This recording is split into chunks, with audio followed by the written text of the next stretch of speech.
ஓம் சைராம், ஜெய் சைராம். என் அன்பின் பிரியமே, எத்தனை முறை கீழே விழுந்து எழுந்தாலும் மனம் தளராமல் மறுபடியும் எழுந்து நின்றுவிடு. தோல்விகளை சந்தித்தால் தோல்வி என்று அர்த்தமில்லை, இறுதியில் நீதான் ஜெயிக்கப் போகிறாய் என்று அர்த்தம். தோற்று போய்விட்டோமே என்று மனம் குறுகிய நிலைக்கு செல்லாதே. வாழும் வாழ்க்கையில் வெற்றி தோல்விகள் வந்து போவது சகஜம். எக்காரணம் கொண்டும் எடுக்கும் ஒவ்வொரு முயற்சியிலிருந்தும் விலக நினைக்காதே. உன்னோடு நான் இருக்கிறேன்.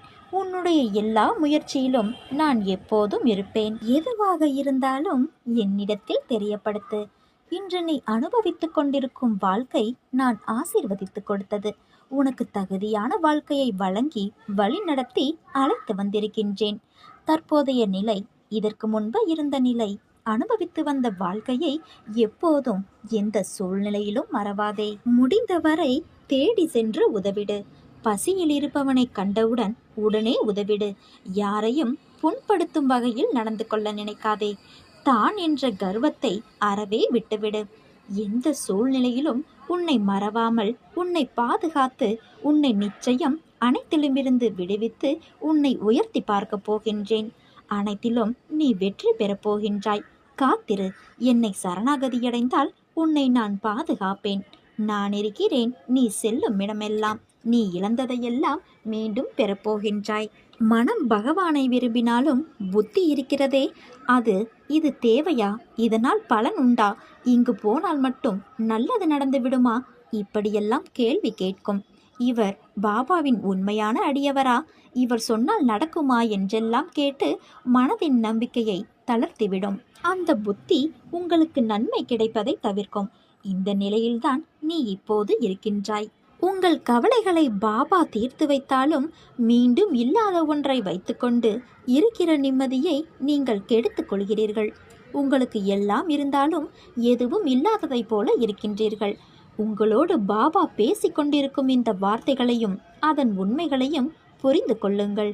உங்களுக்கும் பாபாவுக்கும் இடையில் இருக்கின்ற சந்தேகம் என்ற தடையை நீக்கி முழு நம்பிக்கையோடு அவர் பாதத்தில் சரணாகதி அடையுங்கள். வாழ்க்கையை இன்றுதான் புதிதாக ஆரம்பித்ததாக எண்ணி பாபாவின் துணையோடு தைரியமாக மீண்டும் களத்தில் இறங்கு. இப்போது வருகிற முன்னேற்றத்தை யாரும் தடுக்க முடியாது. உன்னிடம் இருந்து ஒன்று பிடுங்கப்பட்டால் அது 10 பெருகி உன்னிடமே திரும்ப வரும். எந்த ஒரு நிலையிலும் உனக்கு நம்பிக்கை இருந்தால்தான் உன் வேலை முடிவரும். பெரிய திட்டங்களை தீட்டாதே. அப்படி செய்தால் சிக்கலில் அகப்பட்டுக் கொள்வாய். உன் மனதில் எந்த சந்தேகமும் வேண்டாம். ஸ்ரீ சாய்நாதரின் பெயரில் தானம் செய். அதன் பின் நெடுநாட்களாக தடைப்பட்ட வேலை நடைபெறும். ஸ்ரீ சாய்நாதரின் அருளாசியால் உன் வாழ்க்கையில் அற்புதம் நடக்கும். உனக்கு ஏற்ற பரிசுகள் கிடைக்கும். இது நடந்தால் நீ அதிர்ஷ்டமுடைய நபர் என்று எண்ணிக்கொள். ஸ்ரீ சாய்நாதரிடம் சரணடை. வெற்றி உண்டு. அமாவாசைக்கு பிறகு உன் வேலை நடைபெறும். பிரயாணம் செய்வாய். வேலை முடிய 4 நாட்கள் பிடிக்கும். கவலைப்படாதே. உன்னோடு உன் சாயப்பா நான் இருக்கிறேன். நீ என்னிடம் நேற்று பிரார்த்தனை செய்யும் போதே உன்னால் முழு மனதாக பிரார்த்தனை செய்ய முடியாமல் கவலையோடும் குழப்பத்தோடும் இருந்தாய். நடப்பது எல்லாம் உனக்கு குழப்பத்தையும் அச்சத்தையும் தருகிறது என்று சொல்லி வேண்டினாய். உன் குழப்பங்கள் பிரச்சனைகளை இன்று நான் தீர்த்து வைக்கிறேன் பிள்ளையே. நேர்மறை எண்ணத்தோடு உன் வாழ்வில் நீ விரும்பிய மாற்றத்தை பற்றி நீ மகிழ்ச்சியாக சிந்தனை செய். இன்று சில மாற்றங்கள் நீ நடப்பதை காண்பாய். நம்பிக்கையை மட்டும் கைவிடாதே. உன் மனம் மகிழும் நிகழ்வுகளை நான் நடக்கச் செய்வேன். யாரேனும் ஒருவர் தன்னை என் குழந்தையாக பாவித்து என்னிடம் வேண்டிய அளவு சரணடைந்து அந்த சரணாகதியை முழுமையானதாக செய்து கொள்ள முயற்சிகள் முழுவதும் எடுத்துக்கொண்டு விட்டால் நான் அவருடைய எல்லா சுமைகளையும் ஏற்க முன்வந்து அந்த பக்தரை உண்மையிலேயே தன் குழந்தையாக ஆக்கிக்கொள்வேன். அவருடைய பொறுப்புகள் எல்லாவற்றையும் நானே ஏற்றுக்கொள்வேன். ஒருவர் காண்பது என்னை மட்டுமே. எனினும் என்னை பற்றிய பேச்சுக்களையே செவி மடிப்பினும் என்னிடம் மட்டும் பக்தி கொள்வானாயினும் ஒருவன் முழு மனதோடு என்னை நாடி என்னிடமே நிலைத்து இருப்பின் அவன் உடல் ஆன்மா இரண்டை பற்றியும் எந்தவித கவலையும் கொள்ள தேவையில்லை. என்னிடம் பக்தி செலுத்துவோர் இங்கு ஏராளமானோர் உள்ளனர். ஆனால் என்னிடம் சரணடைந்து என் குழந்தையாக வேண்டுபவர்கள் எத்தனை பேர்? மனித குலத்தில் உள்ள பெரும் குறை இது. சுலபமாக அளிக்கப்படுவதை யாரும் மதிப்பது இல்லை. தன் குழந்தைகளுக்கு அமானுஷ்யமான அதிசயிக்கத்தக்க உதவி நான் அளித்த நூற்றுக்கணக்கான சம்பவங்களுக்கு பின்னரும் விசுவாசம் ஏற்படவில்லை என்பது ஆச்சரியமாக உள்ளது. உண்மையிலேயே நீ என்னிடம் சரண் புகுந்துவிட்ட குழந்தை என்றால் நீ வேண்டியதை அளிக்க நான் தயாராக இருப்பதை நீ உணர்ந்து கொள்வாய். என்னிடம் இந்த கணமே பூரண சரணாகதியடைந்து பார். மற்ற எல்லாவற்றையும் நானே பார்த்து கொள்கிறேன். என் சத்தம் உன் மனதில் ஒலித்தால் இப்போதே என்னை நோக்கி பார். என் விழிகள் உன்னோடு பேசும். உன் உணர்வுகள் சில்லிட்டு ஆனந்த கண்ணீர் பெருகும். இதே உணர்வோடு இரு. இனி காலமெல்லாம் மகிழ்ச்சியாக இருக்கும் என் குழந்தையே. உன் வாழ்க்கையில் நிகழ்கின்ற விஷயங்கள் எல்லாம் என் பார்வையில்தான் நிகழ்கின்றது. அவை உன் மனதை ரணப்படுத்தினாலும் உன் உலகம் என்று நீ நினைப்பவர்கள் எல்லாம் உன்னை காயப்படுத்துகிறார்கள் என்று நீ சொல்லி அழுகின்றாய். அவர்கள் ஏன் என்னிடம் இப்படி நடக்கிறார்கள்? மற்றவர்களுக்கு ஒரு நியாயம், எனக்கு மட்டும் ஒரு நியாயம். நான் செய்கின்ற செயல்கள்தான் தவறு, உன் தவறு என்று சொல்கிறார்கள். ஆனால் என்னை அந்த அளவுக்கு தள்ளியது சூழ்நிலை. அதற்கு நான் எப்படி காரணம் என்றுதானே நீ புலம்புகிறாய்? இந்த சூழ்நிலையெல்லாம் விட்டுவிடு. நான் உனக்காகத்தான் இருக்கிறேன். உன்னை விட்டு நான் விலகுவதும் இல்லை, விலகி போகும்படி நான் செய்வதும் இல்லை. உன் அம்மாவாக அப்பாவாக நான் என்றும் உனக்கு துணை இருப்பேன். என் மீது நீ நம்பிக்கை மட்டும் வை. உன்னை சுற்றி இருப்பவர்கள் திடீரென தாழ்ந்து போகும்போதும் விழும்போதும் அழும்போதும் அது அவர்கள் கர்ம வினையால் வந்தது என்பதை உணர்ந்து அமைதியாக இரு. எதை பார்த்தும் நீ பயப்படாதே. நான் எதுவரை உன் அசைக்க முடியாத நம்பிக்கையாக இருக்கிறேனோ அதுவரை உனக்கு எந்த தீங்கும் வராது. உன் கரங்கள் கால்கள் திடப்படுத்தப்படும். உன்னை நம்பி வருபவர்கள் யாராக இருந்தாலும் மனப்பூர்வமாக உதவி செய். திரும்ப வரும் என பலனை எதிர்பார்க்காதே. உன்மேல் பொறாமை உள்ளவர்களை பார்த்தும் உனக்கு விரோதமாக பேசித் திரிபவர்களை பார்த்தும் நீ பயப்படாதே. என்னை மீறி யாரும் உன்னை நெருங்க முடியாது. இந்த உலகமே ஒன்று திரண்டு உனக்கு எதிராக துன்பம் இழைக்க முயற்சி செய்தாலும் உன் தந்தையான நான் உனக்கென எழுதியது மட்டும்தான் உன்னை வந்து சேரும் என்பதை நீ உறுதியாக நம்பு. வாழ்க்கையில் நினைத்தது கிடைப்பதற்கும் கிடைக்காமல் இருப்பதற்கும் அவரவர் கர்மாதான் காரணம். நிர்ணயிக்கப்பட்ட விஷயங்கள் என்பது நிஜமான உன் வாழ்வில் நடப்பவை. எல்லாவற்றிற்கும் ஏதோ ஒரு காரணம் இருக்கும். அவரவர் துன்பத்திற்கும் இன்பத்திற்கும் எல்லோருடைய மனம்தான் காரணம்.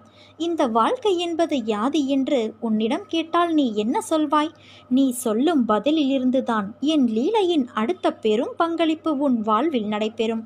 அப்பா, வாழ்க்கை என்றால் ஒரு பிறப்பின் நோக்கம் அறிந்து வாழ்வதற்கும் ஆன்மா என்ற உருவமற்ற உணர்வுகளுக்கு மதிப்பளித்து அதை நடைமுறையில் செலுத்தி அதற்கான முக்கியத்துவம் கொடுத்து அதை நிறைவு செய்வதில்தான் வாழ்க்கை என்ற சொல்லுக்கும் அர்த்தமும் அதன் பயனும். இந்த பதில் உன்னிடத்தில் வருகிறதா என்பதை முதலில் கேட்டுப்பார். இந்த வாழ்க்கை என்பது அன்பு, பாசம், விசுவாசம், நம்பிக்கை, பக்தி என்ற உணர்வுகளால் நிறைந்தவை. ஒருவருக்கு இதை நம்மால் வழங்க முடியவில்லை என்றால் உன் பிறப்பின் முக்கியத்துவம் அறிந்தும் கோபம், வெறுப்பு, பகைமை என்ற வேண்டாத உணர்வுகளால் உன் ஆன்மாவைப் போல உள்ள மற்றொரு ஆன்மாவிற்கு தெரிந்தும் இந்த வழியை கொடுக்கிறாயே. அதனால் உன்னுள் இருக்கும் நல்லது அடியில் போய் தேங்கிக் கொள்கிறது. நான் மட்டுமா இதை செய்கிறேன்? மற்றவரும் என்னிடத்தில் எதிர்மறை உணர்வுகளை காண்பிக்கிறார்கள். மற்றவரும் என்றால் யார் அவர்கள்? உனக்கு உன் ஆன்மா இல்லை அவர்கள். முதலில் உன் ஆன்மாவிற்கான பங்களிப்பை கொடுத்து அதை மதிக்க கற்றுக்கொள். பிறகு மற்ற ஆன்மா என்ன செய்கிறார்கள் என்ற யோசனையை செய். மாற்றம் என்பது ஒருவரிடத்தில் ஆரம்பிக்கும் ஒரு புத்துணர்வான எழுச்சி. அதை உன்னிடத்தில் கொண்டு வரவே என்னுடைய இத்தனை போராட்டங்களும் உனக்காக நடக்கிறது. மாறுதலுக்கான நடைமுறைகள் தொடங்கிவிட்டது குழந்தையே. நீயும் மனதளவில் உன்னை தயார் செய்து கொள். புதிய வாழ்க்கைக்கு என் அன்பளிப்பும் பாசமும் அருளும் அன்பும் என் உயிரும் மூச்சும் என் பிள்ளையான உனக்கே தருகிறேன்.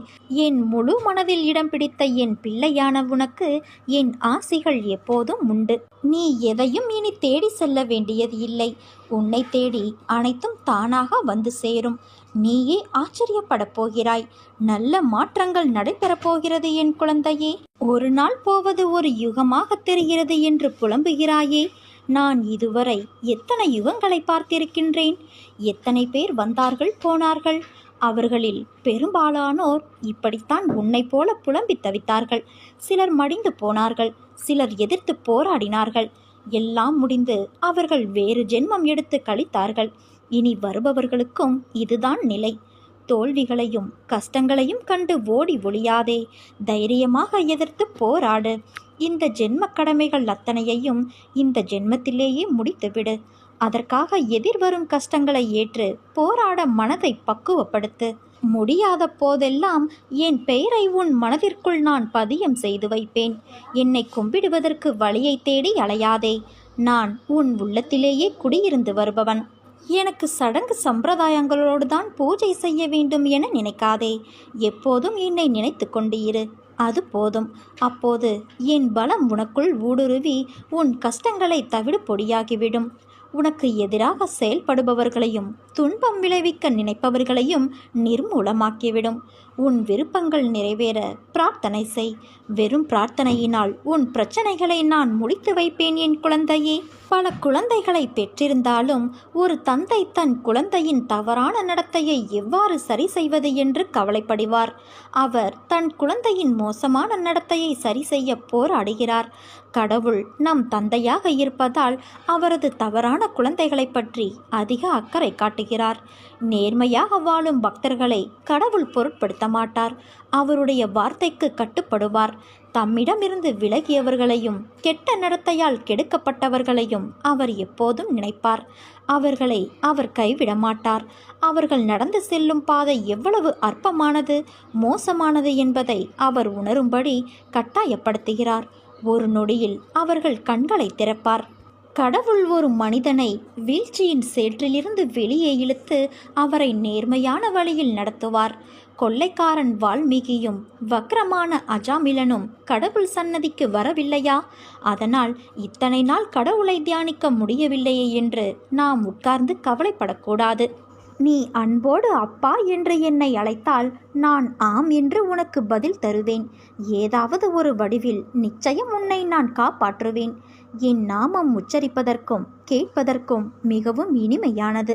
ஒருவன் முழு மனதுடன் என்னை நாடி என்னிடமே நிலைத்திருப்பின் அவன் உடல் ஆன்மா இரண்டை பற்றியும் எந்தவித கவலையும் பட வேண்டியது இல்லை. சீரடி சாய்பாபாவின் பேச்சு சுருக்கமானது, வெகு ஆழமான வியாபகம் உள்ளது. என்னிடமே நிலைத்திருப்பின் என்ற வார்த்தைக்குள் 1000 அர்த்தங்கள் உள்ளது. இறுதி வரை எத்தகைய சூழ்நிலையிலும் பாபாவை விட்டு நாம் விலகக்கூடாது. அவரை மட்டுமே சார்ந்திருக்கும் பொழுது நமது நம்பிக்கை மேலும் வலுவடையும். இக்கட்டான சூழ்நிலைகளை சந்திக்கும் பொழுது பாபாவால் தீர்வு கொடுக்க முடியாது என்று மட்டும் நாம் எண்ணக்கூடாது. எவ்வளவு கஷ்டப்பட்டு உழைத்தாலும் என் வாழ்வில் முன்னேற்றம் இல்லையே என்று நீ வருத்தப்படுகிறாய். உன் வருத்தம் சரிதான். தற்காலிக சந்தோஷத்தை உனக்கு கொடுக்க உன் சாயப்பா விரும்பவில்லை. நிரந்தர சந்தோஷத்தை கொடுக்க விரும்புகிறேன். கொஞ்சம் பொறுமையாக இரு. உன் வாழ்க்கை ஒளிமயமாகும். அதிசயம் நடத்துவேன் என்று அடைந்து கிடக்காதே. நீ அயராது முயற்சி செய். உன் வாழ்வில் அதிசயத்தை நிகழ்த்துவேன். பொறுக்க முடியாத அவதியும் அதையொட்டி உன் மனதில் எழுகின்ற கோணல் சிந்தனைகளும் உன் உயிரை மாய்த்து கொள்ள நினைக்கும் எண்ணமும் என்னை மன வருத்தமடைய செய்கின்றன. உனது துக்க குப்பைகளை மூட்டை கட்டி தூர போட்டுவிட்டு எனது பாதங்களை பற்றிக்கொள். நான் அனைவருக்கும் கருணைமயமான அன்னை என்பதையும் ஒரே ஒரு முறை கூவி அழைத்தாலும் ஓடி வந்து அனைத்து உச்சி முகரும் தாய் என்பதையும் மறந்து விடாதே. உனக்கு என்ன தேவை என்பதை நான் முற்றிலும் நினைவில் வைத்திருக்கிறேன். உன்னை துன்ப சேற்றில் மூழ்கிவிட ஒரு காலம் சம்மதிக்க மாட்டேன். உனது துக்கம் நிச்சயமாக மகிழ்ச்சியாக மாறும். உனது வாழ்க்கை சீர்படும் காலம் விரைவில் வரும். இதற்கு முன்னால் நீ கடந்து வந்த கடினமான பாதைகளை சற்று நினைத்துப்பார். அதிலெல்லாம் உன்னை தூக்கி சுமந்து காப்பாற்றி வந்தேன். இனியும் அப்படியே உன்னை காப்பாற்றுவேன். உனக்கு சோதனையாக தெரிகிற இந்த காலத்தை மனதில் வைத்து கொள்ளாதே. எனது அற்புதங்கள் இனி உன் வாழ்வில் நிகழ்வதற்காக ஏற்பட்டுள்ள ஒரு வழிதான் இந்த சோதனைகள். வாழ்க்கையில் சலிப்பும் வெறுப்பும் கொள்ளாதே. மனம் புண்ணாகி போனதே என வருத்தாதே. இதோ என் மென்மையான கரங்களால் உன்னை வருடிக்கொண்டு உன் பக்கத்தில்தான் நான் உனக்காக இருக்கிறேன். மிக விரைவில் உன்னை பொன்னாக்கும் நாள் வந்து கொண்டிருக்கிறது. விரைவில் உன் பிரச்சனைகளை தீர்த்து உன் வாழ்வில் நிம்மதியையும் மன அமைதியையும் அளிப்பேன். உனக்கு எல்லா சூழ்நிலைகளிலும் நான் துணை நிற்பேன். வேலையற்ற மனிதர்களின் தேவையற்ற பேச்சுகளுக்கு செவி கொடுக்காதே. உன் கவனம் கடமையின் மீதும் எண்ணம் கடவுளின் மீதும் வை. எல்லாம் நல்லதாகவே நடக்கும். ஒரு எதிரியால் கூட எண்ண முடியாததை உன் மனம் எண்ணும். வருடக்கணக்கில் தாமதமான வேலை 7 நாட்களில் முடிவரும். நீ என்னை நினை, உன் பிரச்சனை அனைத்தும் தீர்ந்துவிடும். 15 ரூபாய் நன்கொடை கொடு, உடனே பலன் தெரியும். ஸ்ரீ சாய்நாதரின் பெயரில் ரூபாய் 15 கொடு. உன் வேலை முடிந்துவிட்டது என்ற செய்தியுடன் ஏற்கனவே ஒரு ஆள் உன்னிடம் வந்து கொண்டிருக்கிறார். உன் நிமிடங்களை நான் பார்த்து கொண்டே இருக்கின்றேன். உன் கஷ்டங்களை நான் உணர்கிறேன். நீ உன் மனதில் வைத்து புழுங்கிக் கொண்டு அதை நினைத்து நீ கதறும்போது என் மனம் துடிக்கின்ற துடிப்பானது எப்படி என்று வார்த்தைகளால் சொல்ல முடியாது. உனக்கான விஷயங்கள் நிச்சயம் உன்னை வந்து சேரும். அவசரப்படாதே. நமக்கு இது கிடைக்குமோ நடக்குமோ என்று எண்ணாதே. நிச்சயம் உனக்கு நல்லதே நடக்கும். நீ மற்றவர்களுக்கு நல்லதுதானே நினைக்கின்றாய்? கர்மா என்றதால் அது வேறு கோணத்தில் நிகழ்கின்றது. அதனால் நீ கவலை கொள்ளாதே. உன் மனதை நான் அறிவேன். தவறு செய்வது என்பது ஒரு விஷயமல்ல. ஆனால் அதை வாழ்க்கையில் மறுபடியும் யோசித்து கூட பார்க்காத நிகழ்வாய் நினைத்து தவறை உணர்ந்து மனமார்ந்த ஒப்புதல் இருந்தால் வாழ்வில் நிச்சயம் நீ வெற்றியடைவாய். நீயும் உன் வாழ்க்கையும் என் பொறுப்பு. அனைத்தையும் உன் சாயப்பா நான் கவனித்துக் கொள்கின்றேன். உனக்கான பாதையாய் நான் இருந்து உன்னை அதில் என் கைப்பிடித்து நடக்க செய்வேன். உன் அம்மாவாக அப்பாவாக என்றும் நான் துணையாய் வாழ்வேன். உனக்கு என் அருளும் ஆசையும் எப்போதும் உண்டு. நான் உன்னை மிகவும் புத்திசாலி என்று நினைத்து கொண்டிருந்தேன். எனக்கு முத்தமிட்டு என்னோடு பேசி எனக்கு நெய்வேத்தியம் ஊட்டி என் அருகிலேயே நீ உட்கார்ந்திருப்பதால் நான் உன்னருகிலே இருப்பதை அறிந்திருக்கின்றாய். எதையும் தைரியமாக ஏற்றுக்கொண்டு நன்மை வந்தாலும் துன்பம் வந்தாலும் எனக்கு நன்றி சொல்கிறாய் என்ற நம்பிக்கையில் உன்னை நான் ஆர்வத்துடன் பார்த்து கொண்டிருக்கின்றேன். ஆனால் நீயோ பாபாவை காணவில்லையே, சாயப்பாவை காணவில்லையே, தீமை என்னை சூழ்ந்து கொண்டதே என்று கதறுகிறாய். ஒன்றை மட்டும் நினைவில் கொள். நீ எதை செய்தாலும், நீ எங்கிருந்தாலும் இதை எப்போதும் மனதில் கொள். நீ செய்யும் எல்லாவற்றையும் நான் எப்போதும் அறிவேன். எனது பக்தர்களுக்கு தீங்கு விளைவிக்க நான் எப்படி அனுமதிப்பேன்? எல்லோருக்கும் வாழ்க்கையில் அனுபவிக்க வேண்டியது என்று சில காலம் இருக்கும். அந்த காலத்தில் அதனை பொறுமையாக அனுபவித்துதான் ஆக வேண்டும். அதற்காக நீ பதற்றப்படாதே, பயப்படாதே, புலம்பாதே. அனைத்தையும் நான் பார்த்து கொண்டுதான் இருக்கின்றேன். விரைவில் நீ வாழ்க்கையின் உச்சத்தை தொடுவாய் குழந்தையே. எல்லா ஆபத்திலிருந்தும் துயரங்களிலிருந்தும் நீ முழுமையாக காப்பாற்றப்படுவாய். இது என் பிள்ளைக்கு நான் கொடுக்கும் வாக்குறுதி. நீ தனியாக நடப்பதாக நினைக்கிறாயா? நான் உன்னுடன் தான் நடந்து வருகிறேன். எப்பொழுதும் உன்னோடு தான் இருப்பேன். உன் வலிகளை மௌனமாக குணப்படுத்தி உன்னை பாதுகாப்பதே என் கடமை. நான் எந்த தீங்கையும் உனக்கு நேர விடமாட்டேன். நம்பிக்கையோடு பொன்னான வாழ்க்கை ஆரம்பமாக போகும் அந்த நல்ல நாளுக்காக காத்திரு. அது மிக விரைவில் என் ஆசிர்வாதத்துடன் உன்னிடம் வரும். வரும் காலமெல்லாம் மகிழ்ச்சி என்னும் சத்தம் உன் மனதில் ஒலித்து கொண்டே இருக்கும். உன் உணர்வுகள் சில்லிட்டு ஆனந்த கண்ணீர் பெருகும். இனி உன் வாழ்வில் இதே ஆனந்த உணர்வுடன் நீ இருப்பாய். கனவில் கண்ட சுகபோக அனுபவங்கள் விழித்து கொண்டவுடனே மறைந்து விடுவது போலவே இவ்வுலக வாழ்க்கை ஒரு மாய தோற்றம். இவ்வுலக வாழ்வில் சுகமும் துக்கமும் ஒரு மாயையே. அதனால் நடந்த துக்கத்தையே நினைத்து கவலைப்பட்டு கொண்டு இருக்காதே. இனி உன் வாழ்வில் அதிரடியான சந்தோஷமும் நிரந்தரமான மன அமைதியும் கிடைக்கப் போகிறது.